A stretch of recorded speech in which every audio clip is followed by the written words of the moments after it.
Hola, ¿qué tal? Buenos días, buenas tardes, buenas noches, dependiendo del horario en que te encuentres revisando esta clase número 10. Vamos a hablar de teorías pedagógicas y en este punto vamos a hablar de antropología. Estuvimos viendo psicólogos, pedagogos, ¿vale? Terapeutas, pero ahora vamos a encontrarnos con situaciones de antropología cultural o antropología educativa. En algún momento tuviste que haber tomado esta asignatura, por lo tanto, estos dos personajes están dentro de esta misma antropología. Tenemos a la antropóloga Margaret Mead y a Wallace, ¿vale?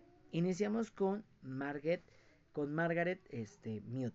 Ella es una antropóloga que definió la conceptualización de la cultura respecto al género. Estamos en pleno siglo XXI, ya estamos trabajando la situación de igualdad, ya estamos hablando de la situación de género, machismo, feminismo, pero ahora eso lo empezó a trabajar esta antropóloga social. Bueno, ella como antropóloga está considerada la situación de su proceso de investigación hombre y mujer. Sí, sabemos que eso es una parte general que hemos implanteado en el punto de que siempre ha estado la parte masculina y la parte femenina, pero recordemos que a partir de los años 40, 50 el machismo y la socialización fue muy diferente. Esa es realidad. Fue más controversias sociales y culturales que empezaron a bombardear este proceso. Bueno, entonces, a lo largo de su desarrollo educativo, a lo largo de su desarrollo académico, la antropóloga Garmit, pues empezó a analizar diferentes culturas, diferentes costumbres, diferentes formas de presentar a la humanidad y la forma en cómo tienen el respeto hacia diferentes culturas. Bueno, con estas consideraciones, ¿qué es lo que hace? Identifica que la sexualidad en diferentes culturas tienen diferentes representaciones y tienen diferentes formas de apreciarlo en esta contextualización. Para ello, estamos identificando que en uno de sus libros llamado Sexo y Temperamentos en tres sociedades primitivas, identifica las etnias en cómo el sexo se diferencia por sus roles a esta parte. Por lo tanto, en este estudio, la antropóloga rehace una consideración en cómo observa y cómo analiza las condiciones políticas, las condiciones de alfabetización, las condiciones académicas y las condiciones cercanas hacia el sexo masculino y femenino. Si lo hubiéramos visto en México, el machismo era complejo. En la actualidad sí hay machismo tratando de liberar todas esas condiciones machistas. Sí, sí la hay. Pero en la parte donde ella estudió, que fue en Guinea, que fue en la parte occidental de Europa, en esta parte se consideraba lo más propio, algo más fémino, lo más delicado. En la actualidad es lo mismo, pero lo analiza y le estipula. Aquí te dejo una tarea que vas a hacer, vas a revisar la parte de los estereotipos de género con Margaret Mead. Entonces ella te va a dar más detalles en el video, porque ahí hace una entrevista con ella, ¿vale? ¿Qué es lo que identifica Margaret en esta situación? Bueno, que la mujer se dedica a la búsqueda de un sustento en actividades como la pesca y la comunidad. Por lo tanto, aquí el feminismo no era un alboroto, no era un contexto social, sino era el desarrollar mayor fuerza que la masculinidad y trabajar diferentes situaciones rudas. Y el hombre hacía actividades hogareñas. Imagínate que sus estudios estamos hablando de 1940 a 1960. En México se hubiera vuelto loco. Más sin embargo, en estas sociedades que ella trabajó, mostró la sensibilidad que ya empezaba a ver dentro de la sociedad para la búsqueda de una fuerza, no de un género, de una fuerza como tal. Y esa fuerza que implementó, bueno, lo desarrolla en ese libro que te acabo de implementar, dando como tal un resultado maduro y primitivo a la situación de los roles, ¿vale? Porque en este caso la educación que se tenía en esa sociedad era igualitaria. Porque hombres y mujeres podían hacer violentos, agresivos, rudos, trabajar en pesca, trabajar en campo, trabajar en la misma situación, haciendo una competitividad. En la actualidad tratamos de buscar esa similitud, sí, Pero si recuerdas el machismo o si analizas un machismo de esa época, estamos hablando de 1940, es la época de los abuelitos. Y el machismo era muy significativo y considerado. Y ellos ni siquiera una barrida tenían que poder hacer en su casa. En la actualidad ya sabemos que puedes barrer y no se te cae nada. Pueden trabajar algunas condiciones ideológicas y no pierden la masculinidad. Eso es realidad. Más sin embargo, en esos años, para Margaret Smith fue muy diferente. Y consideramos que en la actualidad ella fue la pionera en considerar la parte de esa teoría. ¿Y cómo lo nombró Margaret a esa teoría? La teoría del género, donde en sus observaciones refleja la situación de cultura, la situación de masculinidad, la situación de feminidad en todos los sentidos. Porque si lo vemos a una contemporáneo mexicano, un contemporáneo norteamericano, es muy diverso a lo que ella presentaba en Guinea. Muy diferente, ya que se pensaba que la parte biológica entre ambos sexos determinaba fuerza, determinaba sociedad, más sin embargo Margaret corrompió eso, porque menciona que el hombre no por ser hombre nacía fuerte, la mujer no por nacer mujer nacía débil, no, sino que aquí decía que la crianza, la cultura, la formación, la ideología materna, desde la cuna, empezaba a rebotar al transformo de la sociedad. Lo que actualmente conocemos y de nosotros tratamos de eliminar el género, la discriminación y demás, si nosotros intentamos quitar frases machistas, si nosotros intentamos quitar ideologías de color, si nosotros intentamos quitar frases ofensivas, desde ahí empieza la cultura. Pero sin embargo, nosotros al trabajar esta situación, pues imagínate, ay, corres como, es rosa por, es amarillo por, trabajas como, o chismeas como, ¿cierto? Así. Entonces aquí Margaret lo que hace es que esa cultura en los años 40 pues tenía otra implementación. Su ideología era muy diversa, su educación era variada y por eso en la sociedad trabajaba de diferente forma. En ese modo, los comportamientos, los roles y los rasgos de cada sexo se entraban vinculados entre sí mismos porque estaba igualitario entre los dos.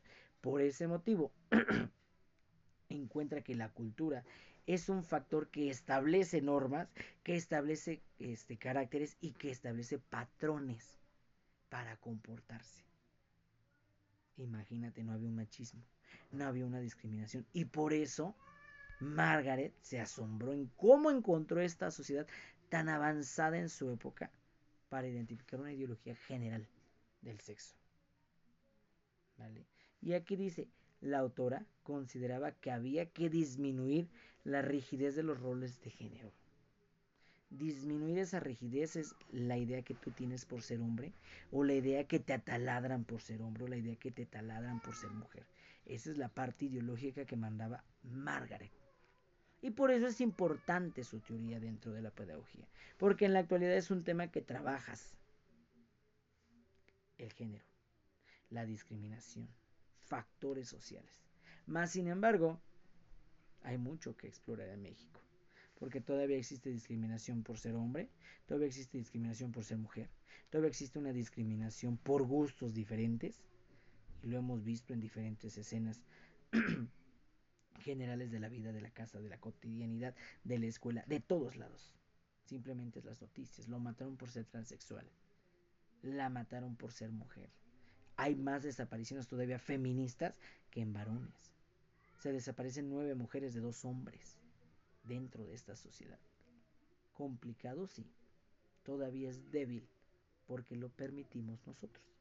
Porque nuestra ideología no es igual, como lo muestra Margaret en sus estudios. Segundo antropólogo que tenemos, Alfred Wallace. Wallace, bueno, es el pionero de la teoría de la evolución. ¿Por qué el pionero? Porque fue el primero que empezó a trabajarlo y tuvo un grave error. Se lo enseñó a alguien que sacó la teoría de las especies. Correcto, Darwin. Bueno, aquí esta situación. Si yo hablo del origen de las especies o la evolución de las especies, tú te vas a identificar por Darwin, porque Darwin lo ves en la escuela, lo ves en la secundaria, en la prepa, en la universidad, con la teoría de la especie o la evolución de las especies o la adaptación. Pero bueno, Este concepto no lo dio Darwin, este concepto lo dio Alfred Wallace. Y sí, a pesar que la historia no menciona su nombre de manera formal, pues él presentó con Darwin los trabajos y fue una de las personas que empezó a explorar la naturaleza y empezó a revivir las condiciones de la diversificación de los ecosistemas, de las condiciones de adaptación y demás. Por ello, Alfred Wallace, a pesar de ser el pionero de esta condición, se queda a la sombra de Darwin. En esta parte, lo que hace Wallace, pues fue adentrarse en la selva del Amazonas. Él sí fue automáticamente a la exploración diversa del Amazonas y hace la situación de la teoría de la selección natural. Si tú identificas la teoría de Darwin, es lo mismo que Wallace. La teoría de la selección natural es el origen de la especie, dónde se desarrolla, dónde está el clima, dónde está la vegetación, dónde están las aguas, dónde están los continentes, dónde está la especie, se va a adaptar a esas condiciones climáticas. Y por lo tanto transmutan o se modifican las características genéticas de los seres vivos. En esta aportación, Wallace menciona que la evolución se da por la selección natural a través de los tiempos, a lo mismo que Darwin. A través del tiempo es a través de diversos años porque la genética se va modificando por las evidencias que se tiene por contaminaciones, por las evidencias de ecosistemas, por las evidencias de peligrosidad, por las evidencias de adaptación. Esta adaptación se da a través del entorno. ¿Cómo vemos la adaptación? Pues imagínate cuando un insecto se camuflajea con una hoja, se camuflajea con un tronco. Sí tuvieron que pasar muchos miles de años para adaptarse a la misma situación de color, de follaje que la vegetación. Tuvieron que adaptarse muchos años porque lo hicieron por algo llamado sobrevivencia. Y eso se llama, para Wallace y para Darwin, la selección natural. Bueno, entonces Wallace lo hace en el Amazonas, contribuye con sus observaciones, hace muchas exploraciones, hace muchos diarios donde él identifica toda esa selección natural y el origen de las especies. Hay una parte interesante que se llama en el libro, que es la línea Wallace. En esta es la punta o es la división que se tiene en diferentes situaciones geográficas. Estamos hablando de Nueva Guinea y Salawais. Una situación de selva en la cual los animales de esa isla que estamos hablando en la parte de Guinea, que es Asia y Australia, en esa línea que divide Wallace menciona que la adaptación de las especies condiciona por las formas tropicales, por las formas geológicas, por las formas de adaptación que tienen las especies y hace una combinación que todo es el resultado de diversas regiones. Entonces estamos hablando más o menos como una línea del Ecuador imaginaria del mundo o como una línea paralela de polos norte o sur, pero él la nombra como línea de Wallace que divide el continente asiático con el continente australiano por su situación climática.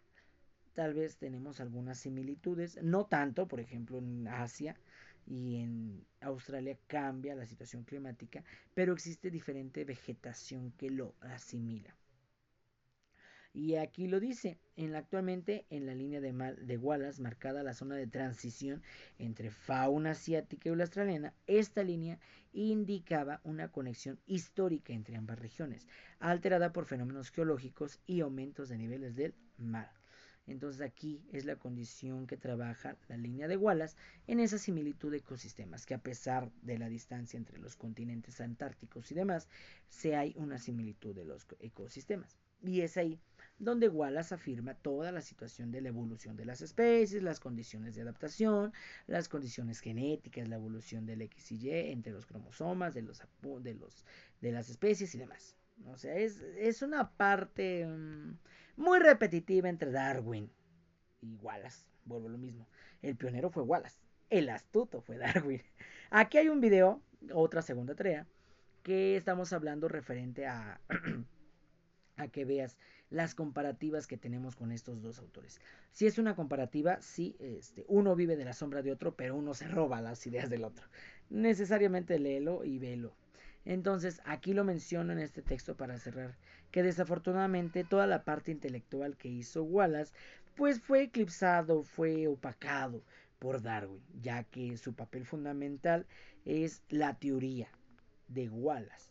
De Wallace es la teoría con práctica. Con Darwin solamente lo hacía de manera teórica y con adaptaciones pequeñas en su casa, en su azotea, con las palomillas, y también tenemos a Mendel con lo del chícharo. Entonces se dan esas ideas. Las circunstancias presentan más rápido las ideas de Darwin que las ideas de Wallace. Entonces, ante la sociedad, pues la investigación hace que según Darwin sea el interesante en esta teoría. Y sabemos históricamente que por documentos y demás, pues Wallace fue el antropólogo que trabajó esta parte. Tal vez ustedes ni siquiera conocían quién fuera Alfred Wallace, desconocía incluso hasta yo este antropólogo, pero sin embargo si analizas y lees un poco y observas bien el video, tiene todo lo mismo que hacemos en Darwin, que conoces en la secundaria, en la preparación con la adaptación de las especies o el origen de las especies. E imagínate. Por ejemplo, hay un libro que se llama El origen de la vida. Entonces no aparece ni siquiera Alfred Wallace como un autor. Y tenemos diferentes autores. Y me acuerdo mucho que estaba El origen de la espontaneidad, que era por las moscas. Pensaban que por automática nacían las moscas. Cuando no, las moscas dejan sus larvas y huevecillos donde quiera. Pero bueno, tuvieron que pasar muchos años de estudio para esa parte. Y a pesar de las condiciones de Wallace y su entrega del estudio teórico y práctico, pues se desconoce muchas condiciones. Por eso esa huella que dejó Wallace fue el principio del origen de la especie. La parte negativa, pues bueno, hoy la historia dice que fue Darwin el padre de la evolución, considerado así porque no hay mayor aportación que él lo patentó y lo realizó. Entonces, ¿de qué me sirven estos dos antropólogos? En la actualidad son temas muy fuera, ¿sí? Pero sin embargo, sin ellos no habría una adaptación social. Uno, porque por Wallace identificamos la forma genética de nuestra adaptación. Sabemos las condiciones genéticas y de características de color, de transición, de conocimiento y de XY para los continentes que hay diferentes. Simplemente en el acento, en el habla y en la forma de condicionar nuestro aprendizaje continentalmente. Y en la parte de Margaret Mead, entonces ella en su proceso de aprendizaje. Es algo que trabajamos en la actualidad, género, y es muy diverso y es muy difícil, se dificulta por diferentes factores sociales, pero sigue trabajándose vivamente. Vuelvo al punto que dijo Mead, en su desarrollo con los guineas era un proceso igualitario. ¿Y qué tenían esos de Guinea?